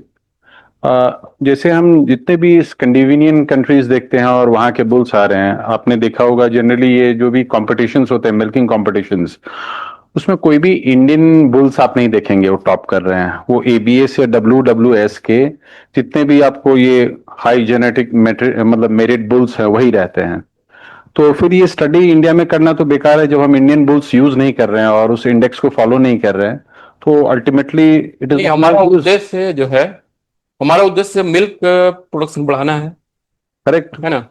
तो जैसे हमने क्या बोला कि ये हम लोग अपना चिप, कस्टमाइज चिप डेवलप कर रहे हैं ना, जैसे 11,000 लेट मी रिफ्रेज। आप कह रहे हैं अगर हम अपना करते हैं तो हमारे तो कोई भी बुल्स नहीं आ रहे हो टॉप में। मैंने आज तक एक भी बुल्स नहीं देखा है जो हमारे इंडियन बुल्स हो, जो हमारे सीमेन स्टेशंस में पैदा हुए हो, क्योंकि ये जितने भी जेनेटिक्स हैं ये तो सारे हमारे इंडियन नहीं है, ये तो सब अल्टीमेटली आए हैं बाहर से ही। और पहले भी आपने इसे बताया है कि ये शायद 2 ही जीन्स है, मेजर जेनेटिक पूल है जहां से पूरे HF की फैमिली आती है। तो आई एम श्योर इंडिया में भी वही आए हैं, हमारे पास तो इंपोर्ट भी किया गया है बुल्स, लाइव बुल्स। तो पहला एक ये था मैं सर। दूसरा मैं एक चीज पूछना चाह रहा था कि ये जो आपकी सिलेक्शन जो है, मतलब ये रेफरेंस पॉपुलेशन है, ये क्या केवल ऑर्गेनाइज फार्म से आती हैं? Let's talk about one breed जिसे साहिवाल है, केवल ऑर्गेनाइज्ड फार्म से आ रही हैं या आपको ऐसे फार्मर्स के यहाँ से आ रहे हैं जो बैकयार्ड डेयरी कर रहे हैं? Just let me refresh sir. या वो टिम्पली हर्डर्स के यहाँ से आ रहे हैं जो केवल चरवाहे हैं, उनके यहाँ से आ रही हैं? And which part of India are they coming from? Because ऐसे बहुत, मतलब मैं खुद ही इस प्रॉब्लम से जूझ रहा हूं कि बहुत ऐसे प्रोवन बुल्स हैं जिनकी बच्चियां बहुत अच्छा दूध दे रही हैं, उनकी जेनेटिक ब्रीडिंग वैल्यू माइनस आ गई है। अब वो जो हमारे आपको बुल स्टेशन है वो भी इस प्रिप्लेक्स्ड है कि इनको हटाया जाए, इनको रखा जाए। एक प्रॉब्लम हम भी अपने यहाँ यही कर रहे हैं। आधे हर्ड में हम GVV पे कर रहे हैं ब्रीडिंग, आधे पे कुछ और कर रहे हैं। रही बात आपको NDDB काफ की, जहां हम भेजते हैं सैंपल्स, और अभी रिसेंटली हमने अपने 4 काफ का हमने सैंपल भेजा था जस्ट टू फाइंड आउट कि मैं उनको रियर करूं या ना करूं। मान लीजिए मैं अपने 3 साल उसमें मैं लगा रहा हूं, 1.5 से पौने 2 लाख रुपए आपको लग जा रहा है उसमें, और मैं फाइंड आउट करता हूं कि she is ultimately not giving that milk जो मुझे चाहिए। तो उनसे जब मैं पूछता हूं तो बोलते हैं नहीं, it is only for a specific area. Neither are they disclosing the reference population कि उनकी इंटेंसिटी क्या है सिलेक्शन की, दूसरा किस एरिया से वो आ रही है। मैं ब्रीड कर रहा हूं काऊ बिहार में और वो मुझे दे रहे हैं आपको डिटेल्स आपको समवेयर राजस्थान का या महाराष्ट्र का। तो क्या कितनी इसकी रिलेवेंस है सर आज की डेट में? है रिलेवेंस है, उन्होंने बताया तो कि जो रेफरेंस पॉपुलेशन है वो, लेकिन अभी जो most of the reference population है, रेफरेंस पॉपुलेशन का क्राइटेरिया क्या, आपके एनिमल जो है वो डाटा रिकॉर्डेड होने चाहिए। अब हमारे यहाँ एनिमल्स डाटा रिकॉर्डेड नहीं है, तो definitely they will not go for reference population. तो जहां पे डाटा रिकॉर्डेड एनिमल, जैसे मोस्टली साउथ इंडियन जो क्रॉस ब्रीड के मैं स्टडी किया था, तो मोस्टली साउथ इंडिया के जो एनिमल्स हैं वो डाटा रिकॉर्डेड है, और उनके रिकॉर्ड जो है, जैसे इसमें KLDB है, वो KLDB का बहुत सारा जो है एनिमल जो है वो रेफरेंस। सर मान लीजिए केवल शाहीवाल की अगर बात करें तो it is all across India. ये ब्रीड ऑलमोस्ट आप भी रिकमेंड करते हैं कि बिहार में ही पाला जाना चाहिए। तो इसमें तो बहुत ऐसे सर पॉपुलेशन है, साहिवाल के हैं पॉपुलेशन, तो हर जगह से NDDB हर जगह से लिया है जहां जहां से उसको डाटा रिकॉर्डेड एनिमल। बिहार से भी लिया है। बिहार में data recorded animal idea, there is no recording as per my information। तो नहीं रिकॉर्डेड है, तो नहीं। इसमें भी पूर्वांचल की तरफ there is no recording है। जो ऑर्गेनाइज फार्म है वहां भी उन लोगों ने अप्रोच किया है। और लास्ट एक क्वेश्चन सर, ये आई थिंक ये प्रोग्राम गिर के लिए 2022 में स्टार्ट हुआ था, और NDDB क्लेम कर रही है कि 4 टाइम्स हमारी एफिशिएंसी बढ़ गई। अभी तो उनके जो बच्चे पैदा हुए हैं वो अभी तक तो दूध में भी बहुत कम बच्चे आए हैं। वो तो 3 years में आई थिंक नहीं नहीं, वो क्लेम नहीं कर रहे हैं, वो बोल रहे हैं रिलायबिलिटी उनका 4 टाइम बढ़ा है। रिलायबिलिटी का मतलब होता है कि ऑन व्हाट? बार बार जो है वो सेम चीज प्रिडिक्ट कर पा रहे हैं। पहले क्या होता है, एक बार प्रिडिक्ट किया 1000 लीटर, अगली बार 1500 लीटर, फिर 500 लीटर। अब क्या है, वो सेम चीज ही प्रिडिक्ट कर पा रहे हैं, उसमें उसका 4 टाइम वृद्धि हुई है। वो आपके कहने का मतलब कि अभी they have not yet found out the production that उनके बता रहे हैं कि एफिशिएंसी बढ़ गई है। उसका रिलेबिलिटी बढ़ा है, जो भी डाटा हो रहा है वो रिलेबल हो रहा है, तो धीरे धीरे वो आएंगे उस। नहीं sir, I am not convinced. Reliable, what do you mean by? हम तो समझते हैं कि बुल कितना रिलायबल है। बुल अगर हम यूज कर रहे हैं, how much gene has he passed? 2 तरह के, how much is he able to step up the genetic value of the future progeny? 2 closely related terms है, एक है एक्यूरेसी और एक है रिलायबिलिटी। एक्यूरेसी क्या होता है कि जो ब्रीडिंग वैल्यू जितना होना चाहिए, रेफरेंस जो हमारे स्टैंडर्ड से कितना नजदीक पहुंचा, वो एक्यूरेट हुआ, एक्यूरेसी। दूसरा रिलेबिलिटी, मतलब एक ही चीज को बार बार हम लोग कितना रिपीट कर पा रहे हैं, वो रिलेबिलिटी। तो they are claiming about reliability, और ये बोल रहे हैं कि रेफरेंस पॉपुलेशन में वो फीमेल का पॉपुलेशन जब डाल रहे हैं तो उनको 12% ब्रीडिंग वैल्यू एस्टिमेशन में इंप्रूवमेंट आया। ये किया ठीक है, अभी वो अंडर प्रोसेस ही है। जो सिंगल स्टेप तो सर हमारे यहाँ इंडिजिनस कैटल में तो नहीं है सर। सिंगल स्टेप अभी हम लोग वो, मतलब अभी मेरा एक स्टूडेंट था, वो किया है सिंगल स्टेप सिलेक्शन जो है। हाँ, एक्चुअली अभी वो इंस्टीट्यूट्स में ही है। अच्छा, लेकिन बाहर में कर रहे हैं वो सिंगल स्टेप, इंडस्ट्री अच्छी तरह से कर रहा है। Okay sir, thank you. Thank you. यानी स्टूडेंट फिर कुछ पूछना चाह रहे हैं, कोई क्लैरिटी? सर इसमें डिजीज रेजिस्टेंस के बेसिस पे भी सिलेक्शन किया जा सकता है क्या? जी जी, डिजीज रेसिस्टेंस के, जैसे आप फिनोटाइपिक रिकॉर्डिंग करेंगे डिजीज रेसिस्टेंस का, डिजीज रेसिस्टेंस का वैसे भी हम लोग मार्कर असिस्टेड सिलेक्शन से भी ट्राई किए थे, लेकिन वो वही लिंकेज, जैसे हमने पीएचडी में काम किया था मस्टाइटिस का डिजीज रेसिस्टेंस ढूंढने का, उसको एसोसिएट करने के लिए, लेकिन वो मस्टाइटिस जैसे मल्टी एटियोलॉजिकल डिजीज है, अब कौन सी एटियोलॉजी से हो रहा है वो नहीं, उस तरह का कोई मार्कर नहीं मिल पाया जो उससे क्लोजली एसोसिएटेड है। लेकिन अब यदि हम कोई जैसे फिनोटाइप हम लोग रिकॉर्ड करने लगे, और फिर जैसे छोटे छोटे कुछ बहुत सारे जीन होंगे, तो बहुत सारे छोटे जीन एक साथ मिलकर के हो सकता है कि डेफिनेटली जो है आने वाले समय में उस चिप में वो सेलेक्ट, उसका एसएनपी यदि इंक्लूड कर लेंगे तो डेफिनेटली उसमें प्रोग्रेस है।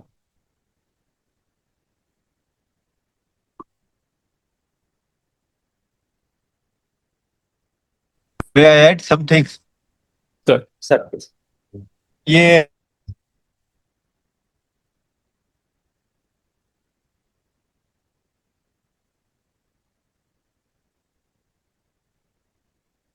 टिपिक रिकॉर्ड आप जिनोमिक ये टूल्स डेवलप ही नहीं कर सकते।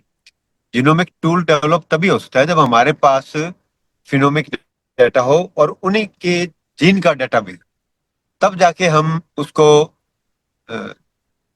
ये डिटरमिन कर सकते हैं कि ये वाले जीन्स हैं जो इस फिनोमिक सिम लाइक डिजीज रेजिस्टेंस की आपने बात किया, तो डिजीज रेजिस्टेंस में फॉर एग्जांपल कुछ एनिमल हैं जो जिनके अंदर पैरासिटिज्म नहीं होता, लाइक ये ticks, they are tick resistant. यदि उनका रिकॉर्ड हो, आपके पास डेटा हो और उनका एक जीनोमिक प्रोफाइल बने, then definitely it will be easier to distinguish the animals which are going to have ticks and which are going to be resistant to to ticks. Same चीज है जिस तरह पोल्ड का है कि सींग होते हैं कई ब्रीड्स में, कुछ जानवरों के कुछ के नहीं होते। कई देशों में ऐसे जानवर हैं, जिस तरह जर्सी है, इस कंट्री की है तो वो पोल्ड है, इस कंट्री की है उसके अंदर सींग आते हैं। तो ये डिपेंड करता है आप कितना फिनोटाइपिक डाटा, कितनी टाइप का आप कलेक्ट कर रहे हैं। अनफॉर्चुनेटली हमारे कंट्री में यदि है भी तो दूध से आगे हम नहीं पहुंच निकले हैं। दूध है जहां हाईएस्ट हुआ है तो दूध प्लस फैट प्लस एसएनएफ, ये बहुत रेयर है। और डॉक्टर जेपी गुप्ता ने पहले भी कहा कि then it depends on the heritability of the trait. जिस ट्रेट की हेरिटेबिलिटी ज्यादा है उसका ही इम्पैक्ट ज्यादा आएगा।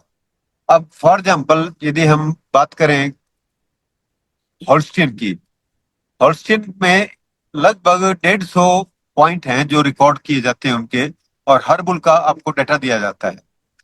उसकी फिनोटिपिक परफॉर्मेंस का भी दिया जाता है और जीनोमिक बेसिस के ऊपर भी, क्योंकि फिनोटिपिक परफॉर्मेंस थी in billions of animals and they genotype those animals, based on that they could develop the चीजों के ऊपर जो फिनोटाइप अवेलेबल है उनके ऊपर दो पॉपुलेशन को डिफरेंशिएट कर देता है, दो पॉपुलेशन को डिफरेंशिएट कर सकता है कि इसके अंदर मैस्टाइटिस से रेजिस्टेंस ज्यादा होगी, इसकी लॉन्जेविटी ज्यादा होगी, इसकी फर्टिलिटी बेटर होगी, इसका जो लेग्स की कंफर्मेशन है, इवन हूफ्स का जो है, हूफ्स का यदि इस तरह के जीन ये हमारे पास है, तो अंदर जो हूफ प्रॉब्लम वो नहीं आती।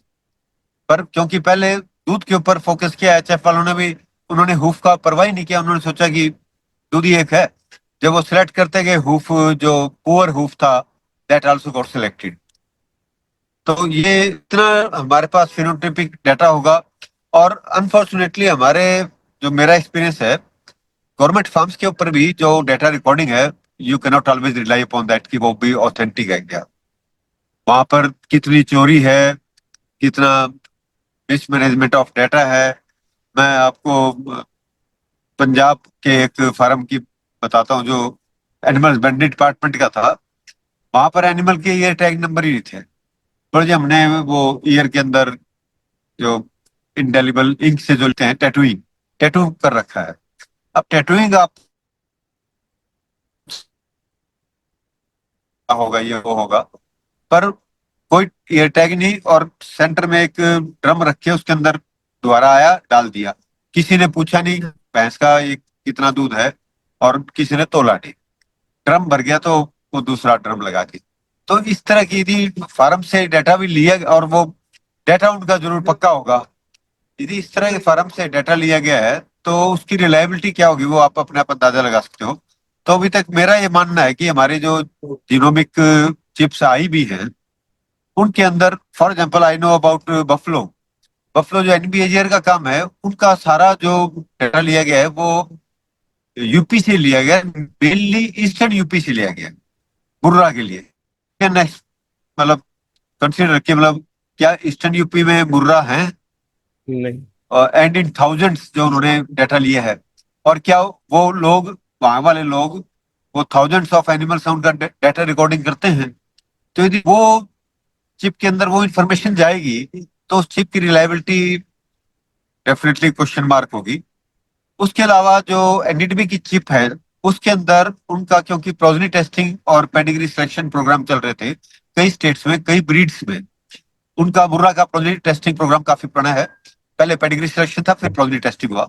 तो उसके अंदर का हरियाणा पंजाब में है और गुजरात में है, प्लस उन्होंने जो रेफरेंस पॉपुलेशन लिया है वो वेस्टर्न यूपी का भी है, और यूपी का भी है, और थोड़ा राजस्थान का भी। तो ऐसी जगहों पे जहां पर एनिमल की रिकॉर्डिंग भी ठीक है, और एनिमल कम से कम फिनोटाइप तो मुर्रा के हैं, जहां पर यदि वो ईस्टर्न यूपी से आपने लिया है तो वहां पर आई डाउट कि वो मुर्रा फिनोटाइप आपको वहां दिखाई भी देगा। तो कौन सी ब्रीड का हमने लेके वो डेवलप किया है। पर गवर्नमेंट ऑफ इंडिया ने इसको मैंडेटरी कर दिया है कि सीमेंट स्टेशन के अंदर आपके वो ही बुल रहेंगे जिनकी जीनोमिक ब्रीडिंग वैल्यू पॉजिटिव होगी। इस कारण कई बुल वहां से रिमूव किए जा रहे हैं जो कि जिनकी जीनोमिक ब्रीडिंग वैल्यू पॉजिटिव नहीं है। ये एक बहुत बड़ा क्वेश्चन है। डॉक्टर जेपी गुप्ता इसके ऊपर यदि आप कुछ रिफ्लेक्ट कर सकें तो। जी सर आपने जितनी बातें बोली वो बिल्कुल सही है sir.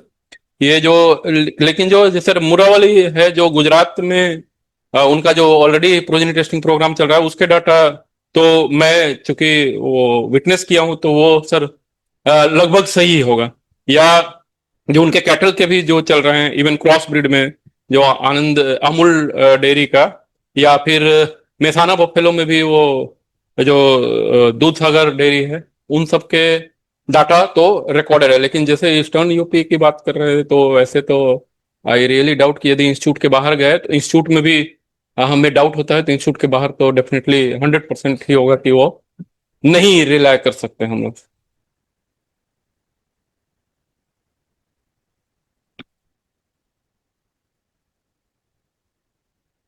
Any other question, please? especially from Kishanganj. Faculty members from Kishanganj और students Yes, sir. and from student side. Hello. Whether genomics and selection include only the DNA chip or other methods also? जैसे what other method sir? I could not get it sir. Genomic selection includes what are the different measures also, other than the DNA chips? Phenotypic measurements. कह रहे हैं कि DNA chips के अलावा और भी कोई मेथड हाँ, या किसी और क्राइटेरिया को नहीं, फिनोटाइप तो इंक्लूड करना ही है। फिनोटाइप जेनेटिक चिप से तो जेनोटाइप हम लोग देखेंगे और बाकी फिनोटाइप रिकॉर्डिंग तो है ही, और उससे आगे तो नहीं पता sir. Sir, why we have preferred the SNP chip over the microsatellite, although the microsatellite so high polymorphism? वो ऑलरेडी हमने डिस्कस किया है कि मार्कर कई तरह के हमारे पास, RFLP मार्कर है जो एंजाइम से काटते हैं, या SSCP मार्कर है, या माइक्रोसैटेलाइट है। तो ये सारे जो इनका यूनिफॉर्म डिस्ट्रीब्यूशन ही है। जैसे माइक्रोसैटेलाइट मार्कर है वो क्रोमोसोम के एक स्पेसिफिक पार्ट में ज्यादा है, ठीक है, और वो रिपीटेड एलिमेंट्स है, तो वो विदिन जो है वो जो ट्रेट को अफेक्ट करने वाले जीन्स हैं, जो हमारा टारगेट जीन है, उसके इर्द गिर्द कम होते हैं लेकिन कम, तो इसलिए उसको नहीं प्रेफर करते। SNP क्या होल डिस्ट्रीब्यूशन है उसका, हर जगह डिस्ट्रीब्यूटेड है, तो इसलिए वो तो।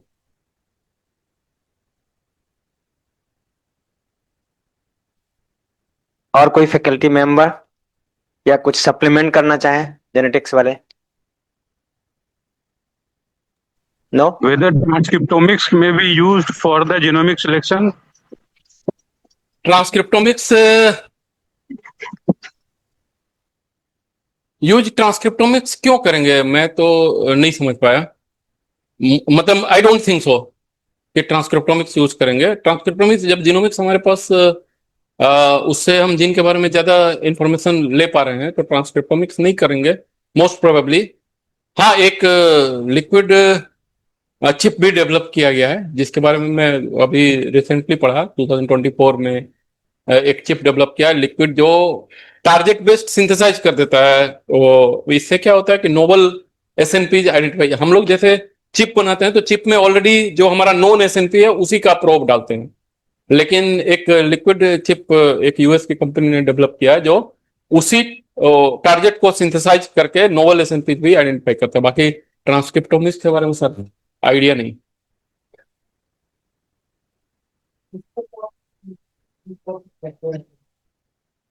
क्रिस्पर सर एक टूल है जो कहीं कट छट करना हो इस तरह का है,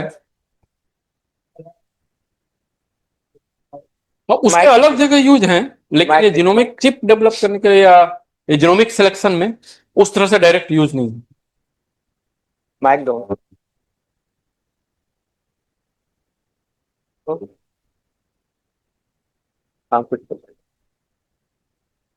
सर, एक ग्लोबली स्टेटस पे था कि 3 पार्ट में वर्ल्ड पॉपुलेशन को डिवाइड किया गया, like one was rest of the world.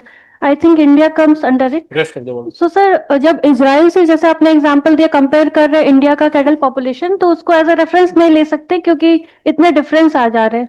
तो रेस्ट ऑफ द वर्ल्ड में मतलब बहुत सारे कंट्रीज है, तो सर उसका रेफरेंस पॉपुलेशन ले सकते हैं क्या, मतलब इंडिया से जब कंपेयर करें? ये जो कंसोर्शियम बना है वो लोग अपने अपने दोस्ती के आधार पे और उनके ईज ऑफ बिजनेस के आधार पे वो लोग आपस में एसोसिएट करके रेफरेंस पॉपुलेशन को एक्सपेंड करने के लिए, हॉरिजन एक्सपेंड करने के लिए बनाया है। अब हो सकता है कि फ्यूचर में कुछ ऐसे भी आ जाए कि वो तीनों कंसोर्शियम को एक साथ जोड़ दे, जैसे इंटरबुल है। अब मान लो कि बुल का हम चिप खरीदेंगे बाहर से, तो हम ये चाहेंगे कि इस तरह का इवेल्युएटेड हो जो हर इन्वायरमेंट में परफॉर्म करके देखा गया हो। तो इंटरबुल ऑर्गेनाइजेशन यही है कि जो हर इन्वायरमेंट में परफॉर्म कराती है। तो हो सकता है कि सिलेक्शन के बाद जो है वो एक और उसके ऊपर कोई ऑर्गेनाइजेशन हो जो उसको टेक केयर करे। वैसे अभी जो है राइट नाउ जो है यही 3 कंसोर्शियम है जो मैं मतलब रिट्रीव कर सका, जो सोर्सेज ऑफ इंफॉर्मेशन अवेलेबल है। डॉक्टर साहब, आप जब एक बार कहीं किसी टेबल में दिखा रहे थे कि डॉग के बारे में भी, कि उनके डॉग्स में कौन कौन से ऐसे क्राइटेरिया सिलेक्शन की, जैसे मिल्क किधर हुआ या फैट या एनी अदर क्राइटेरिया? नहीं, वो मतलब उसके एक्चुअली सर मैं डॉग का जस्ट डाटा ही लिया हूँ, मैं कुछ पढ़ा नहीं, लेकिन हाँ। जो मैं गेस कर सकता हूँ कि वो ओबीडियंस का होगा, उनके जो अपने डॉग हम जिस कारण से रियर करते हैं उसके हेयर का होगा, उसके बॉडी कलर का होगा। जैसे अब वो डाल्मेशियन डॉग है, उसमें स्पॉट किसी को बड़ा चाहिए, किसी को छोटा चाहिए, बहुत सारे चीजें, तो इस तरह की चीजों का होगा, क्योंकि उसमें तो मिल्क और फैट का कोई नहीं, इश्यू नहीं है, या नंबर ऑफ पप्स कितने आते हैं, ये सारी चीजें होंगी। मैं उसका सिर्फ डाटा ही सर रिट्रीव किया था, उसको पढ़ा, उसके बारे में ज्यादा इंफॉर्मेशन नहीं लिया। जेपी बाबू, मेरा क्वेश्चन इधर इधर इससे आम किसान कैसे फायदा उठा सकता है? आम किसान फायदा उठा सकता है धीरे धीरे, जैसे अब चिप से सिलेक्शन होगा, ठीक है, तो अभी जस्ट राइट नाउ बोलेंगे तो राइट नाउ तो एआई से भी फायदा नहीं उठा पा रहा है, लेकिन फ्यूचर है कि जीनोमिक सिलेक्शन से धीरे धीरे प्रोग्रेसिव फार्मर पहले फायदा उठाएंगे। अधिकतर जगह पे अभी जैसे कुछ फार्मर्स है वो डिमांड करते हैं, वो वेबसाइट स्टडी करते हैं कि इसका ब्रीडिंग वैल्यू कितना है, इसकी जीनोमिक ब्रीडिंग वैल्यू कितना है। जैसे अभी यूएस से सीमन तो अवेलेबल है, तो सीमन का कोड रीड करते हैं वो कि जीनोमिक ब्रीडिंग वैल्यू उसका कितना है, और उसका सीमन यूज करते हैं। मैं डॉक्टर साहब, इसका कितना यूटिलिटी, या यूं कह लीजिए कि है? हम लोग अपने फार्म का एनिमल का भी जीनोटाइपिंग करा सकते हैं, जो अवेलेबल बेस्ट अवेलेबल चिप्स हैं। नहीं, क्या ब्रीडिंग हमारे जो एनिमल्स हैं उसको एक दो जगह से क्वेरी भी आती है कि उनको रेफरेंस पॉपुलेशन में भी जो लोग चिप डेवलप कर रहे हैं, जो इंस्टीट्यूशन, तो वो भी इंक्लूड कर सकते हैं उसको, जिससे कि हम जो यहाँ का भी, लेकिन हमारे एनिमल में क्या है कि हम लोग रेफरेंस पॉपुलेशन में नहीं जा पा रहे हैं, क्योंकि हमारे पास रिकॉर्ड पहले से नहीं है प्रॉपर। अब रिकॉर्ड जो है धीरे धीरे आएंगे तो इसके साथ प्रोडक्शन के साथ एसोसिएट किया जाएगा। हम अपने एनिमल का जीनोटाइप करा के उसका ब्रीड प्योरिटी ये सब चीजें हम लोग असर्टेन कर सकते हैं। Any other question, please? Student side. हमारे कंट्री का जो चिप है वो ना तो रीजन स्पेसिफिक है और ना ही अभी तक हमने उसको ब्रीड स्पेसिफिक बनाया है। तो हम जब भी इंडिगाउट चिप बोलते हैं या एटीडीवी जो चिप रिलीज कर दी है, जो लेटेस्ट वर्जन है एचडी चिप्स है, उसमें बहुत सारे ब्रीड्स के एनिमल्स के 43 ब्रीड्स, जैसे सर ने बताया था कि वो 43 ब्रीड्स में से पूर्णिया ब्रीड्स भी हमारा है। तब तक 43 ब्रीड्स रजिस्टर्ड थे, इसलिए उन सारे ब्रीड्स की इंफॉर्मेशन है। बट अभी हम इस स्टेज पे बढ़ रहे हैं कि we want to develop low density और the medium density breed specific chips, ताकि हमारे सिलेक्शंस और इजी हो जाए।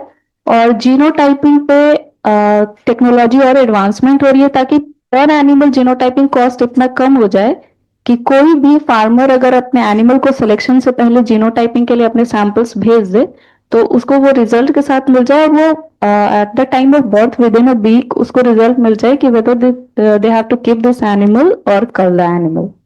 Thank you sir.